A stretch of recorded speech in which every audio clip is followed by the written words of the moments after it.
Welcome to another edition of How to Build Lifetime Cash Flow Through Real Estate Investing. I'm Khleif, and I'm thrilled you're here. And I know you're going to enjoy the dynamic lady we're interviewing today. Her name is Tamar Mar. That's a cool name. And she is from Seattle, Washington, and she has just, really got rolling in this multifamily space. She's got a 15 unit she closed on in July. And she's had a couple other large ones under contract, one of which still is, the other one that she backed out of. And we're going to dig into those deals. Tamar, welcome to the show. Thank you so much, Rod. I'm really happy to be here. Oh, and we're happy you're here. So tell us a little bit about you and your history in this real estate field. I know you were a broker of a large owner of a large brokerage, real estate brokerage in your area, and that ended. But tell us how this all evolved. Absolutely. So I have about 20 years history of working in small businesses and startups throughout my career and love small business. The past 5 years leading up to the end of last year, I was an operations executive, first for a startup on Wall Street where we did regulatory solutions in the world's largest financial institutions. And then I moved into the real estate space. And the reason why I did that was about 3.5 years ago, I was talking with my husband and I said, you know what, hun, I love working with my friend, but I just feel like in order for me to be truly professionally happy, I need to have my own business. And he's like, okay.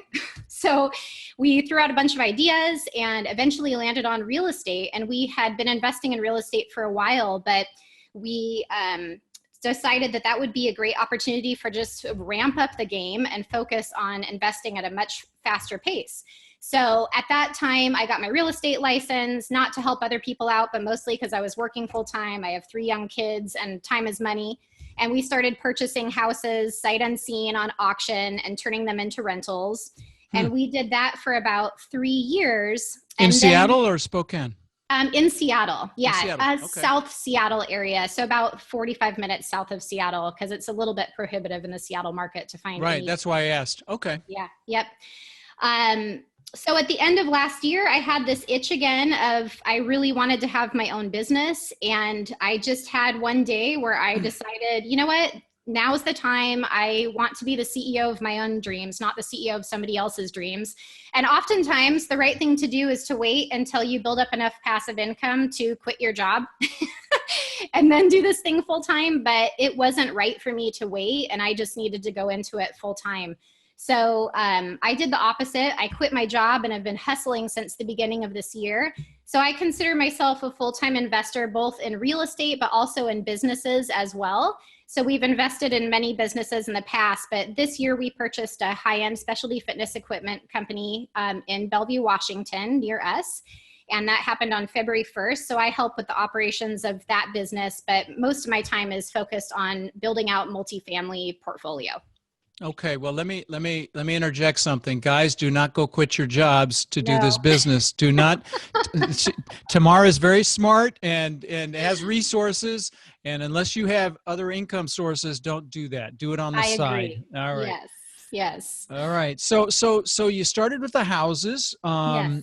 and now you're doing larger properties. I know that you just closed on that 15 unit in July, and and that's in Spokane, right? Yep. Correct. Okay. So let's talk about that deal. Tell us how you found it, why you picked it, why you like that area. Let's do some detail. I would love to. Well, it was not until March of this year where I decided that syndication was going to be right for me. And I thought I wasn't going to do it until September because we were waiting to refinance one of our single family houses. So meanwhile, I was just trying to meet as many people as possible, evaluate deals, just practice. And in the process of practicing in May, I came across a deal in LoopNet because I would just pull deals off of LoopNet to analyze. Mm-hmm. And I shocked the pants off of myself because I found this deal and it looked too good to be true. So I sent it over to one of my broker friends and he looked at it too and said, it also looks too good to be true, sort of a thing. It was just incredible returns. And so we put in an offer. We were one of 5 offers on that deal. And the offer was quite a bit over asking. I think the asking price was $750,000. We ended up offering $800,000, but we ended up winning it with an $825,000 offer. And I was floored because it was the very first offer that I had put in on a multifamily property. And I know that is usually not the case where that happens for people. No, especially, brokers want to go with people that have, typically they're going to pick someone that's closed on a property previously. So you got lucky. Did you have a sponsor involved? Nope, no sponsor involved. So this was all you? Yep, this was all me. And we raised, $325,000 total for the deal, which seems like not very much now. But at the time, I had made an offer on the property before I had the investors lined up. And I wasn't going to, but then I thought, no, you know what? The only way for me to move forward is to believe in myself and know that I can get this done. And so I always like putting a little bit of pressure on myself to make sure that I move forward as quickly as possible with the best information, of course. But so we raised about $325,000 for that deal. Some of it was for the down payment. And then we had about 30 to 50 in reserves that I put aside because it was pretty beat up, the property. And we were looking to go into it and renovate all the units eventually. Oh, I see. So you weren't going to do it right away. You just put it off to the side for when you do, for CapEx down the road. Yep. Okay. Exactly. Okay. Yep. So if I'm doing my math right, 16 units at $825, that's how much per unit? I think it was about 54 a door. Something around there. 51.5 is what I came up with, but I did it quickly. Okay. Yep. That's a great price. What's the unit mix? So they're all 2-1s, all 15 units. Wow. And Age? It was built in the late 60s. Okay, so it's a C-class. Yep, it's a C-class property. It's on the edge of an industrial district at the edge of town in Spokane. It's kind of a rougher area, but not too rough. And those types of properties don't scare me away. As long as I feel comfortable driving through the neighborhood, I'm fine with that. Okay. We had originally planned for about 5 vacancies to happen. We walked in and each unit was about $300 per door under market. Wow. And there was substantial upside on this property. And we definitely had the 5 units vacate. And then the next month we had 2 more units vacate. And then the next month we had 3 more units vacate. So we're just finishing up the renovation of 10 out of 15 units. And luckily we had those reserves set aside and we made the decision to go ahead and renovate anyways, even though the cash flow would have been nice because we could increase our rents even more. So what sorts of things did you do in your renovation process? Yeah. We painted, we refaced all of the kitchen cabinets, scrubbed everything down. There had been tenants in there from anywhere from 10 to 20 years. So they were really, really dirty. Put in vinyl plank flooring. That's when you say you refaced the cabinet fronts, tell me what you did there. So when I say we, I mean my property manager. Yeah. I know you weren't there swinging a hammer. I got it. Right. And let me tell you, that feels nice after having renovated so many single family houses. We did a sanding on them and then just a clear coat over it. Oh, okay. So you painted them. That's what you meant by refinishing. I was thinking maybe you applied something and that would be something I wasn't familiar with. Okay, got it. Yeah. So you just cleaned them up, repainted them, and got it, cleaned it up. Did you put new countertops in or new appliance packages or anything like that? Some of the units we did new appliance packages where necessary if they were mismatched or really old. And then we did the, whatever you call the resurfacing on the kitchen countertops as well.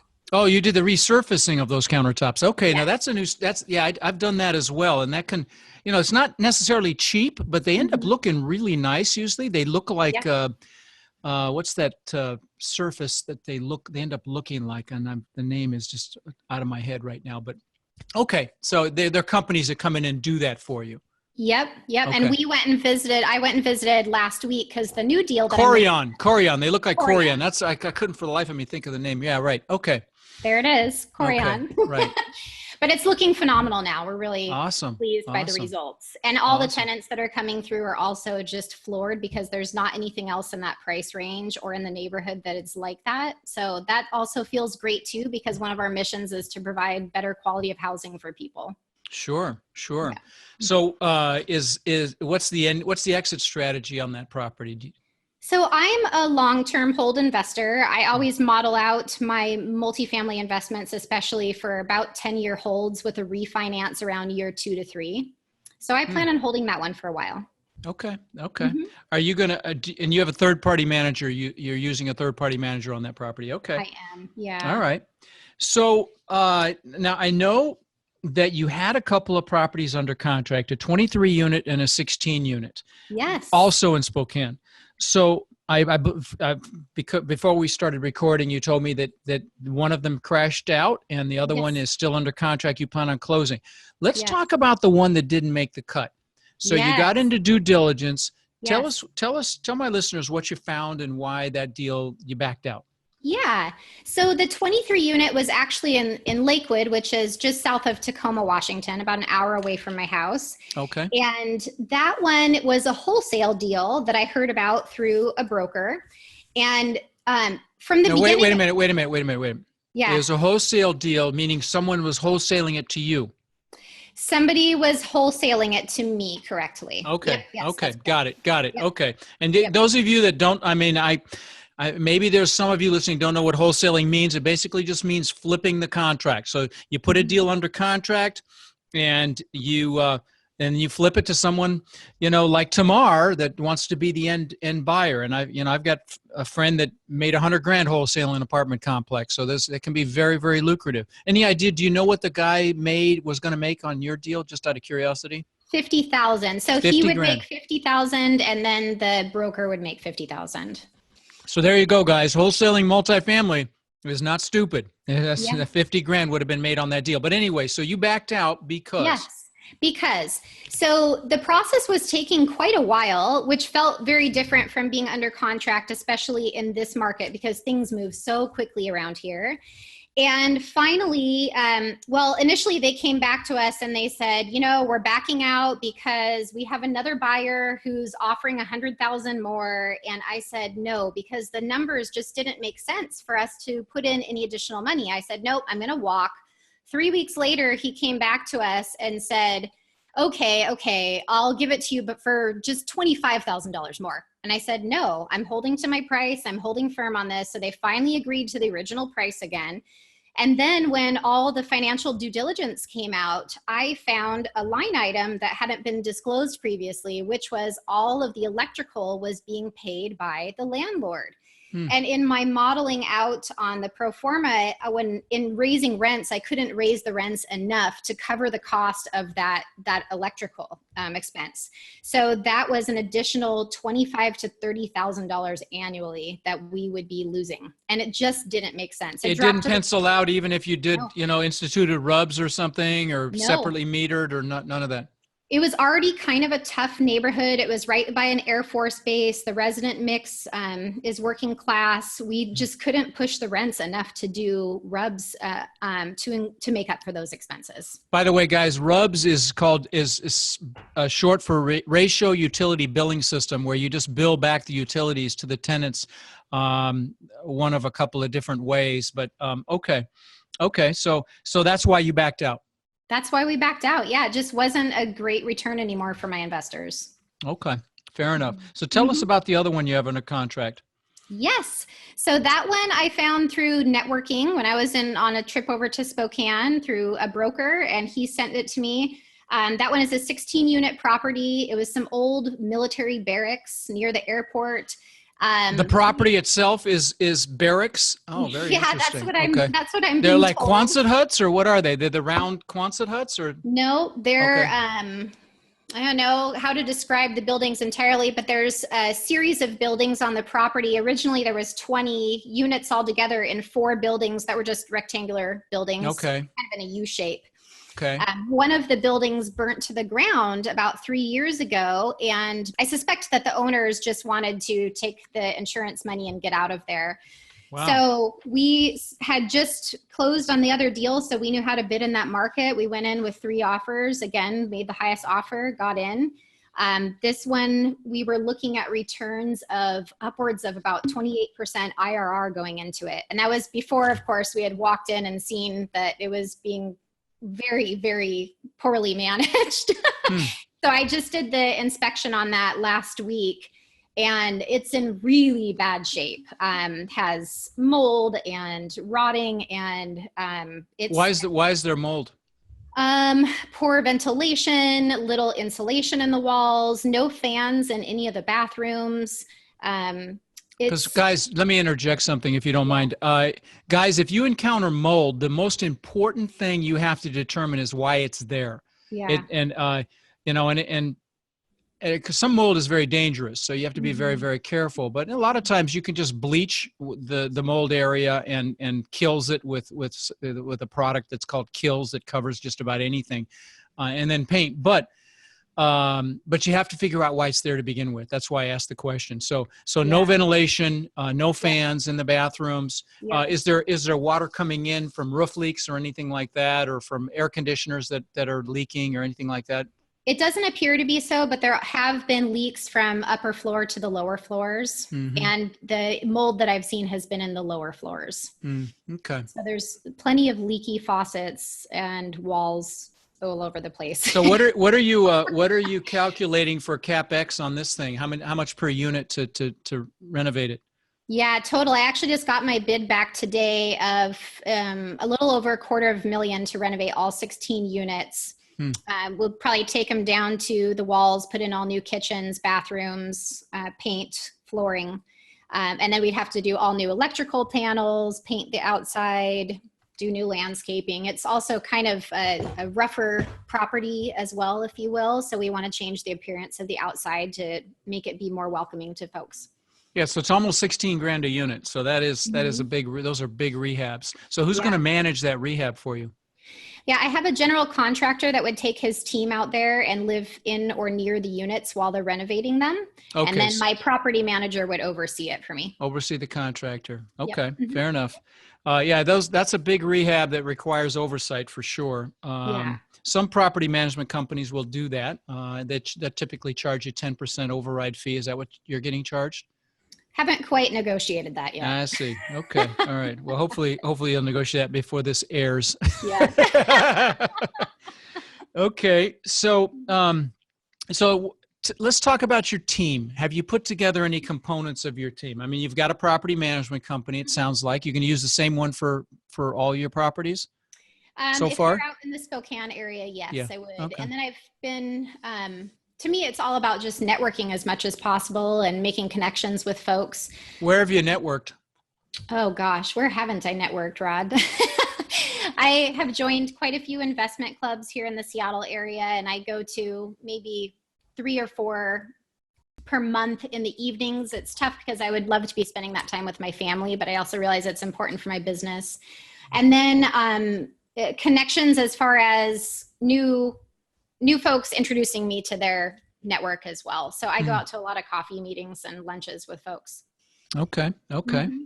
So my team, I have already solidified a couple of great people that have been so instrumental in my growth, from my mortgage broker, my real estate broker, and my property manager, and then just a bunch of other people that I know that I haven't used for those roles as well, but just for advice to be able to reach out to them as much as possible. Okay. Sounds good. Well, so let me ask you this. I mean, you're a real hustler. I mean, I looked at your resume, and you've been the COO of this big real estate company. You're buying other businesses. You're doing real estate. What drives you? What's your motivation? What makes you jump out of bed in the morning to do all this stuff? I love that question so much because so much motivates me. Firstly, my family, I just want to spend as much time with them as possible. And it's really important for me to be present with them when they're here. So I try to hustle when they're away, and then here be hanging out with them as much as possible.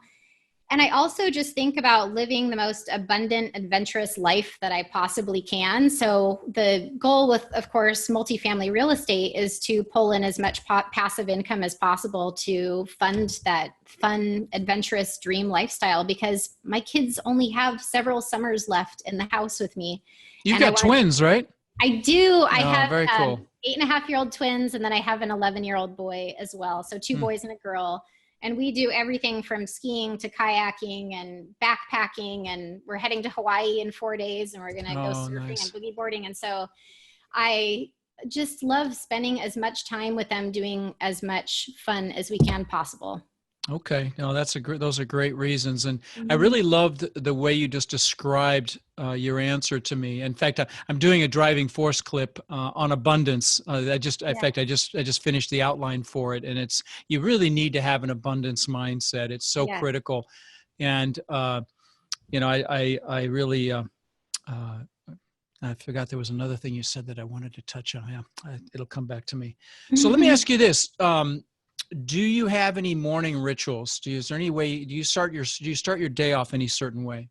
I sure do. And it's the same almost every single day. Occasionally I let myself sleep in on the weekends. And by sleeping in, I mean till about 6:30. Mm. So my alarm goes off at 4:45 every morning. And for me, it's very important to spend the first 2.5 hours of the day to myself.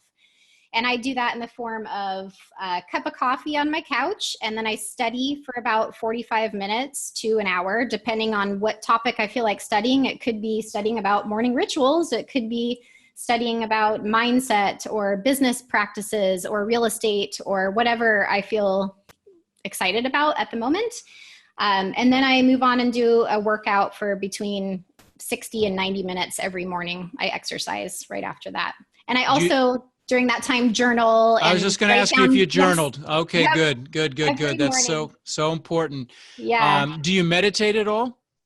I go through phases. I find myself to be somewhat of a rebel. When I have too much structure, I rebel against myself and say, no, I don't want to do that anymore. So sometimes I do it and I find it helpful. And then there's other times where I don't. But I will say that with the journaling practice, the two things that I do specifically are today I feel grateful for, and I list 5 things, and they can be big or small things or anywhere in between. And then I write down my life goals every single day. And if I go even a couple of days, or sometimes I'll go a week without doing it just because I forget or whatever, get caught up in something else, I can really notice my mindset shifts quite a bit. So may I offer a suggestion? Yes, please. I give this to my coaching students, and as part of your journaling, at least once a week, journal magic moments. Ooh. Journal magic moments that you had with your kids. I did this years ago, and what that does, it does 2 things. One, because you're going to forget the beautiful things they did. You're going to forget the funny things they said or did. And this way you don't forget. And what it also does is it causes you to think about magic moments and create more in the future. It's just a really good practice. I found some journals I'd done with my kids, and my kids are 26 and 22. And I read some of this crazy, funny stuff, and they laughed, and they even my daughter teared up a couple of times because it was just adorable. And so give yourself that gift. All of you listening, give yourself that gift. Do a weekly plan and journal for just a few minutes about what was incredible and magic, because that's what life is. Life's about magic moments. So, make sure that you do that. And I remembered what it was I wanted to expand on that you said, and that was being totally present. Yeah. Guys, those of you listening, my greatest regret in life to this day is I would come home from work, and I'd come home to this $8 million testament to my ego home that I lived in on the beach. And I'd play with my kids every night, but I wasn't present. I mean, I was there, but I was distracted. And don't do that. Be totally present. Block time out so that you schedule time for everything, including your children and your spouse. And that way you show up totally present. You don't have your phone on, out of the corner of your eye. And I will tell you, your child or your spouse would rather have 15 minutes of your total focus than an hour of distraction.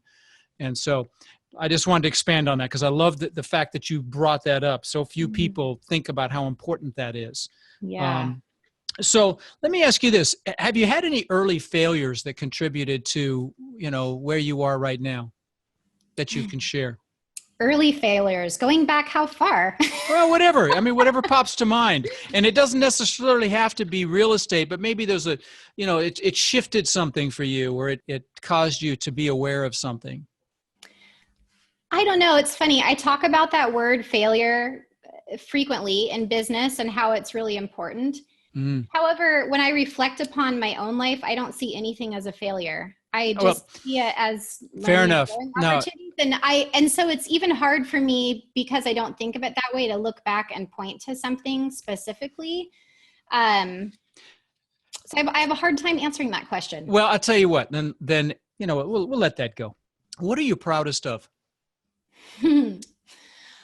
I'm proudest of my family and just, gosh, I think sometimes I just am proud of myself in the way that I have one of those personalities that goes after whatever I want to go after without abandon. Like I believe in myself enough that I know that I can reach whatever goals I set. And sometimes I am kind of proud of myself, You not should in be. a sort of a way, but just that there's so many people that live life in a way that lets life happen to them. And I believe in creating the life that I want us to live. But yeah. And let me just say something. Those of you listening, that self-pride is critical to your success. So make sure that, and I mean, use her as an example here, because that self-pride is critical to your success. So back to my question, let's not call them failures. How about lesson? Okay. What's a lesson that you got from, an experience? What's a big lesson that you may have gotten that might add value to my listeners? Yeah. Okay. So I think one thing that just pops in is going way back. My dad died when I was 4 years old, and I was raised by a single mom, and there was 2 of us girls, and we did not have a lot growing up. And from the time I was probably about 11, I started working, and from, babysitting, coffee shops, that sort of thing. And I learned the value of hard work early on. And sometimes I might not have liked it very much until I was later in teenager. I liked working because it was social or whatever. Right. But I look back at that and I realize how valuable it was for me to have that ingrained in me as a person. Really, that work ethic. Mm-hmm. Yeah, really strong work ethic, and knowing that nothing comes from just being handed to you, but rather you gain the most. You look back on things with the fondest memories when you had to earn it, and you appreciate it. In fact, I just had a conversation with somebody in my office here. I jogged by his house. We happen to live nearby, and I saw he had a new truck.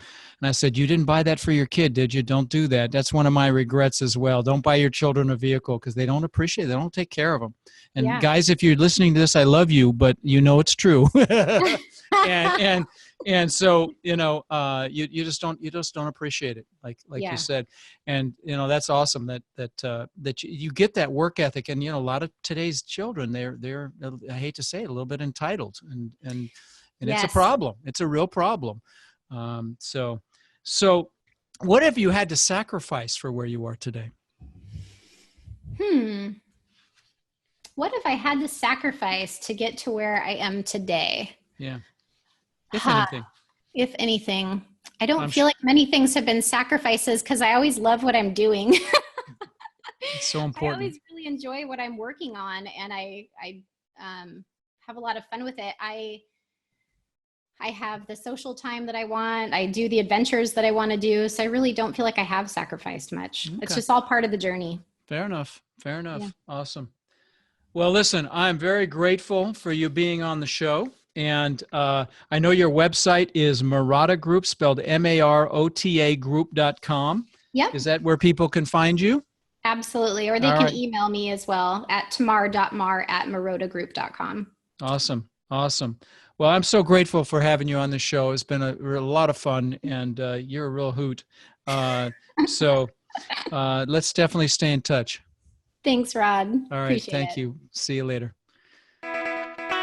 Thank you for listening to the Lifetime Cash Flow Through Real Estate Investing podcast.